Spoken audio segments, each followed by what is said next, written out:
एक मछुआरा समुद्र में मछलियां पकड़ने के लिए निकला। काफी दूर जाने के बाद अचानक आसमान पर काले बादल छा गए, तेज हवाएं चलने लगी और देखते ही देखते एक भयंकर तूफान आ गया। कश्ती लहरों के साथ इधर उधर डोलने लगी। मछुआरे ने अपनी पूरी ताकत लगा दी, मगर तूफान इतना तेज था कि आखिरकार कश्ती उलट गई और वो बेहोश होकर समुद्र की लहरों में बहता चला गया। जब उसे होश आया तो उसने खुद को एक सुनसान टापू पर पाया।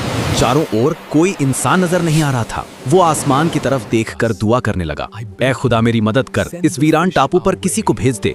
वो कई दिनों तक दुआ करता रहा, मगर कोई मदद नहीं आई। समय बीतता गया, उम्मीदें टूटने लगी और आखिरकार उसने दुआ करना भी छोड़ दिया। उसने सोचा शायद अब वो कभी वापस नहीं जा सकेगा, इसलिए उसने वहां रहने के लिए एक झोपड़ी बनाई और वहीं अपना घर बना लिया।